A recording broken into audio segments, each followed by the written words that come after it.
Aí eu pedi o livro, levei e tal, e a gente fez uma cópia da foto daquela negra e tal, e saiu a foto da Adelaide. E saiu assim, Adelaide, arquivo SBH, Sérgio Vargas Llosa, né? Também uma outra história também do período importante em que o Mário esteve envolvido, olha, o protagonista principal, que é o caso da peça Fábrica de Chocolate. Contar só rapidamente, só para a gente, o Mário escreveu uma peça, Fábrica de Chocolate, para a filha, né? Foi, tinha sido. Para contar exatamente como era esse período, em virtude até da morte do jornalista em São Paulo, Vladimir Herzog. Você viu as fotos do Vladimir, esse tipo de coisa, falou, preciso registrar, né? Mas escreveu, isso é impressionante, isso, mais uma vez, para os jovens, é uma história impressionante, escreveu tendo na cabeça que aquilo jamais seria encenado, porque jamais deixariam que aquela peça fosse apresentada. É isso, Mário? Foi. Quando o Herzog morreu, morreu não, foi assassinado, né? No DOI-CODE, em São Paulo. Por aqueles simpáticos militares, aquilo me impressionou muito. O dia da morte do Herzog e o dia seguinte, o enterro do Herzog, foi muito... Eu não tinha 30 anos, tinha uns 28 anos, aquilo me marcou muito. E eu, como ficcionista, porque além de matar uma pessoa, eles armavam um esquema.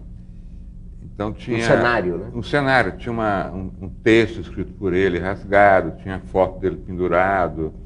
Como se ele tivesse se enforcado. Essa era a montagem. Num negócio pequeno, com a perna encolhida para trás, ninguém ia suicidar numa janelinha daquela de 1,50 m, né? E tinha laudo médico, tinha uma explicação do Segundo Exército, que era baseado em São Paulo, contando como é que foi o suicídio. Era uma ficção tão maravilhosa que aquilo me interessou, né? Eu falei, quem é que faz isso, né? Quem é que faz essa que foto? Bola! Quem é o diretor de cena, né? Quem que é o diretor disso? Quem é o autor? Quem escreveu esses textos, né? E eu me lembro que foi logo que a minha filha estava nascendo, a Maria, e eu fui para casa e escrevi essa peça numa noite, assim, né? Eu sempre falo que baixou o espírito do Vianinha. Escreveu numa noite? Escrevi numa noite. Claro, depois trabalhei, mas escrevi numa noite, né? E... Que ano nós estamos? Estamos em 75. O Vladimir morreu no 25 de novembro de 75. Então, por aí, né? Eu fui ao enterro dele. Eu fiquei impressionado como é que eles criavam aquela ficção. Né? Além de tudo que faziam, eles não... Porque se você pegar jornais da época e ler aquilo, né? Eu tenho outros companheiros que morreram, tenho um primo que morreu. A história que inventaram da morte desse meu primo também, o Mata Machado, em Belo Horizonte, é uma coisa muito impressionante. Eu falei, pô, deve ter alguém aí que, como você falou... Um diretor de cena. Um diretor de... né? Eu escrevi uma peça sobre isso, né? Quem é que digitava aquilo, né? Datilografava na época, né? Ele dizia digitar é anacronismo, não. E na minha peça era uma portuguesa, que foi feita no teatro depois, em 1979, 80, pela Ruth Escobar, porque naquela época, em 74, com a queda do regime Salazar em Portugal, vieram muitos torturadores portugueses para cá, e torturadoras, né? Contratados mesmo pelos militares, o pessoal estava desativado lá, vieram para cá para dar uma força aqui no... Como vai jogador de futebol para lá, exatamente, e a torturadora contratavam, né? Então, eu me lembro que assim que eu escrevi a peça, eu levei para a Ruth Escobar, que era uma torturadora portuguesa.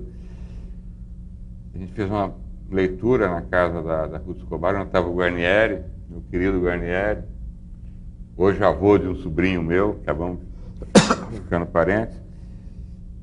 E o Guarnieri falou assim, eu não vou pôr minha cabecinha de fora. Que a Ruth queria montar naquela época, né? Mas mesmo assim, montando em 79... Na linguagem do período, não vou botar minha cabecinha de fora, eu não vou entrar nessa peça porque minha cabeça vai ser cortada. Vai ser cortada. Mesmo assim, essa peça foi montada em 79 e 80 pela Ruth Escobar, e aconteceram duas coisas muito incríveis. Já era governo Figueiredo. Primeiro que um dia ligaram na minha casa, eu com 2 filhos pequenos, dizendo que era da Varig e que tinham uma encomenda para me entregar. E pediram meu endereço. E eu, idiota, dei. E comecei a ver carros passando na frente da minha casa, de tarde, e não tinha quem recorrer. Eu pedi ajuda a quem, né? Aí minha mulher e meus 2 filhos foram para a casa da minha sogra, afastado da cidade. Eu fiquei ali, isso durante os ensaios. Ainda durante os ensaios ligaram para o Pedro Paulo Rangel, que fazia um dos torturadores na peça, e deram uma pressão nele e ele largou a peça. E eu entendi porque o Pedro Paulo Rangel, que é uma pessoa muito digna, um excelente ator, ele estava na peça 10 anos antes, a peça do Chico Buarque, Roda Viva, quando o CCC atacou. Invadiu o teatro. Invadiu. No Rio de Janeiro. Não, em São Paulo. Foi em São Paulo. E deram porrada em todo mundo, na Marília Pêra. Tá? E o Pedro Paulo Rangel estava lá e apanhou muito. CCC, Comando de Caça aos Comunistas. É, né? Que era coisas que tinha, né? Era um braço alegórico do movimento militar, né? Que tinha várias pessoas que hoje, inclusive, um é um grande locutor aí de televisão, mas deixa pra lá. Aí, o Pedro Paulo desistiu. Aí, no dia da estreia, milhares, exagero, mas alguns telefonemos para o teatro dizendo que iam matar todo mundo.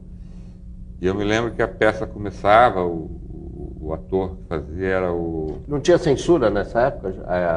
Você não tinha que apresentar a peça para censura? Tinha. E passou? Passou porque eles estavam abrindo. Era o leito gradual, a abertura. É, foi pouquinho antes da anistia. Em diante, né? Começa isso. Pouquinho antes da anistia assinada, né?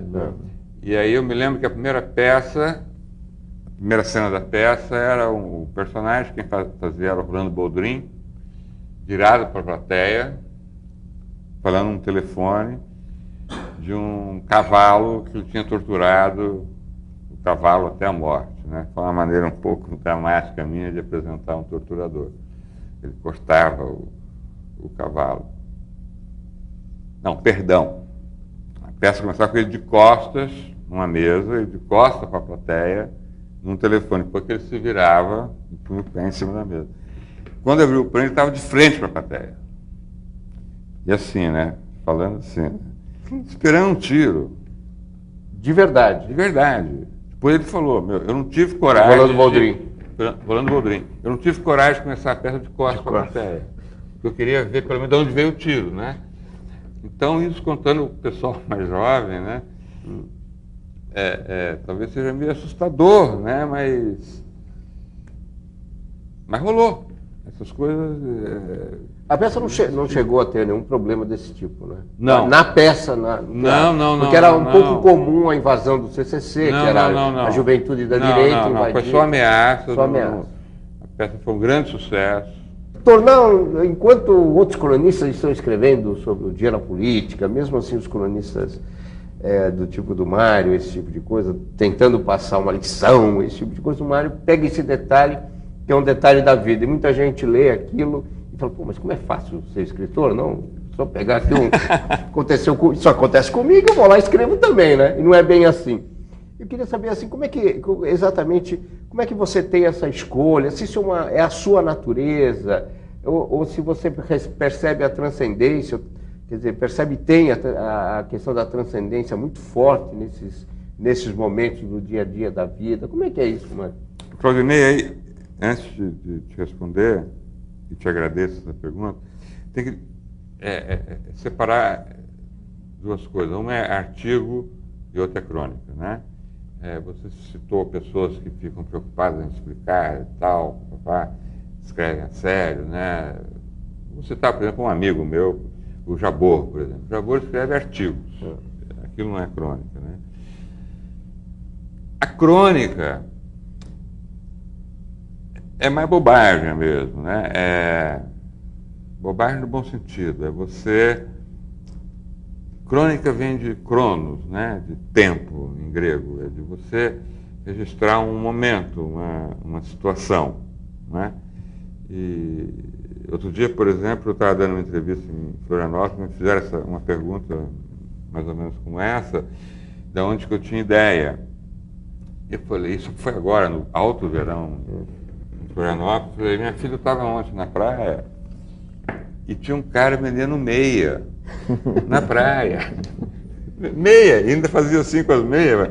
Pô, o cara não vendeu nenhuma meia, mas me deu uma crônica, porque, porra, o cara vai vender meia na praia. Alguém tem que notar aquilo, né? Uma pessoa que não é escritor nota, fala, pô, esse cara não vai vender. Mas o escritor já vê com outra coisa. Eu tive uma sorte, eu me dou muito bem com a crítica em geral. Eu posso dizer que eu sou bem considerado na praça. Eu não sei quantas críticas já saíram de tudo que eu escrevi, de tudo que eu fiz, mas sei lá, 1000, não sei. Só uma me deu um toque. Só uma crítica. Que deu toque, teve influência no seu trabalho? Que sacou, né? Foi um cara chamado Zé Márcio Penido, foi na Veja, quando ele fez uma crítica do cordão umbilical, isso foi em 73, 30 anos atrás, e ele terminou a crítica dele dizendo que eu tinha a capacidade, aspas, de transformar a banalidade em arte. Fecha aspas. E eu saquei que era isso, né? Tá certo. Eu quero agradecer desse jogo de ideias a presença do Fischer e dizer para o Mário, então, continuar com as obviedades e com as banalidades, né? Prestando atenção nessas coisas, seja no cinema, no teatro, na crônica ou em livro. Obrigado por você estar aqui com a gente nesse jogo de ideias, Mário. Foi ótimo, você relembrou algumas histórias que eu tenho certeza que muita gente vai passar para frente, né? Muita gente lá fala, olha, eu ouvi aqui aquela história, você sabia. Tenho certeza, a história do Julinho, da Adelaide, do Fábrica de Chocolate, principalmente, são duas histórias que muita gente vai passar para frente, e essa é a função do programa também. Muito obrigado, Mário. Obrigado a você. Obrigado, Fischer. Obrigado.